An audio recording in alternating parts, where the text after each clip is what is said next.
red light is on. That means bring in the whores. Whoa. Honey, sorry, that's the record button.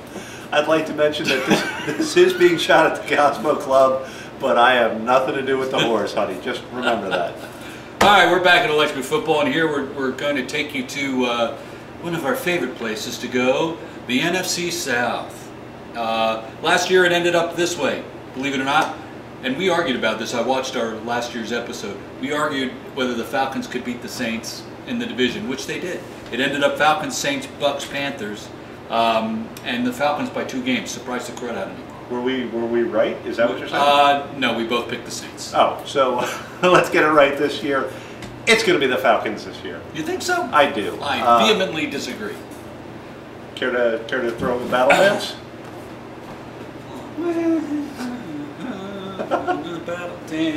That's his battle dance.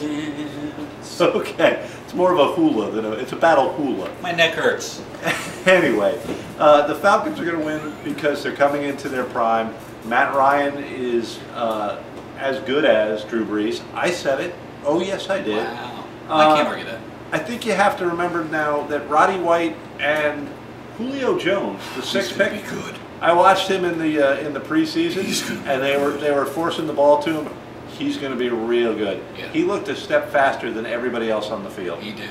You got Michael Turner and Tony Gonzalez, guys that you can trust, and you've got a great defensive line with John Abraham, Ray Edwards from the Vikings, right, who, if healthy, can get a good rush off the edge, and Croy Bierman, who doesn't get the credit I think he deserves. So you're going to have a strong pass rush. You're going to have a good running game. You've always got Gonzalez to hit in the red zone or when you need to pick up a first down.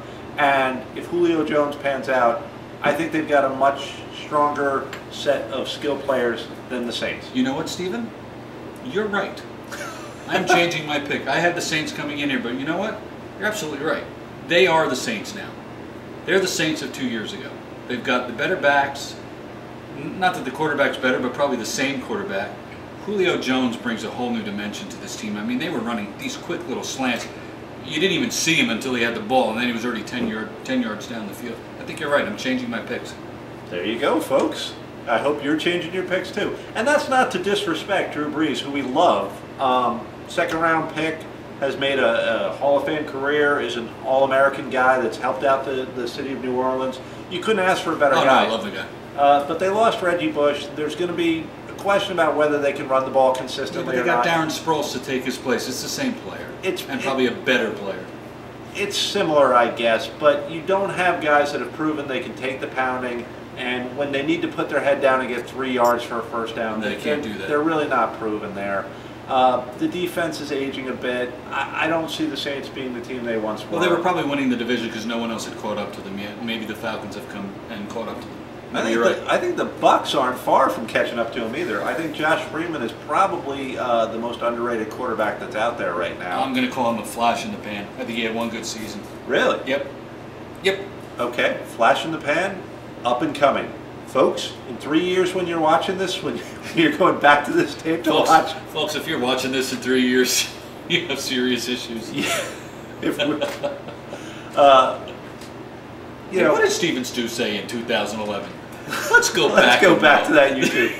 Rondé Barber is past his prime.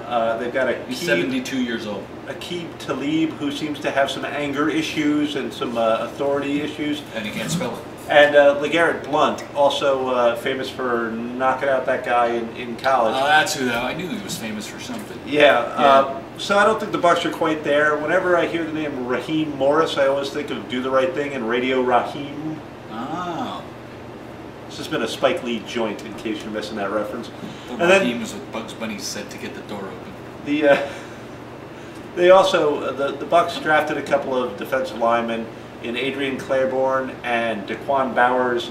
That's a great pick. Daquan was supposed to be potentially a top 10 pick, but then had some issues, some surgery. He's a Clemson guy, so I'm pulling for him. I think he's going to do well. I think in a couple of years, those two guys could really be bringing a lot of heat off the edge. So I think the Bucks are up and coming. The Panthers, I don't know. The Panthers. No one knows what Ron Rivera is going to do. He's kind of hurt by not having as much time as he would have to get used to the team. You've got Jimmy Clausen, who appears to be bombing out. You've got Cam Newton. Cam Newton. Who looked spectacular the other night. Yeah, but I mean, in college, did he look any better to you than Vince Young? And has Vince Young reached the promised land? He's got a lot. He's got a lot to prove. There are some character issues with Cam Newton. I mean, if you believe that his dad sold his services to a college and he didn't know about it, God bless you. I don't. College is professional football that nobody wants to admit is professional football. I'm sick of it.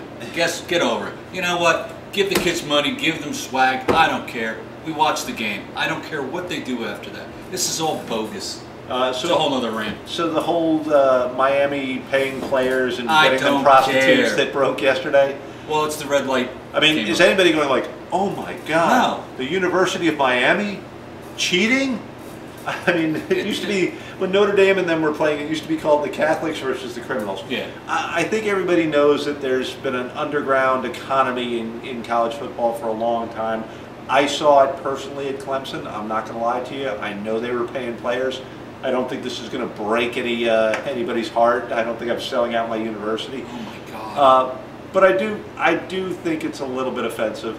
The two things the Panthers have that I think are underrated is John Beeson as their middle linebacker. It should be John Beeston because he seriously is a beast. And they have one of the greatest names in the NFL, which is Captain, I can't even say the last name right, Munnerly, I believe it is. Captain. His name is Captain Munnerly? Yes, he's captain. I hope he goes up against Prince Nakamura. Not this year. Yeah, good point for the Giants. But I think the Panthers, even with a good running game, even with two young quarterbacks that may turn into something, I think they're by far the last place team in this division. Yeah, they are. And even they added Shockey, Jeremy Shockey and Greg Olsen, which I did not know they added Shockey. I just saw that today. Aren't Shockey and Olsen the same guy? Yeah, so blonde-haired guy, unless tight they didn't ends. have a tight end? Did they not have one, so they bought two? Both from Miami, by the way. Oh, yeah, that's a good point. Maybe, they weren't purchased by the Panthers. I don't see them going anywhere this year. I think Cam Newton was the right choice at number one. If you're going to if you're going to pick a guy, they were forced to. Would I have selected him? No, I probably would have, dropped if I could. I didn't see anyone want to come up to get him. Yeah, I don't think they could have traded. So they were kind of stuck with him. Let's see, is he a better Vince Young than Vince Young? Who knows? Could well be.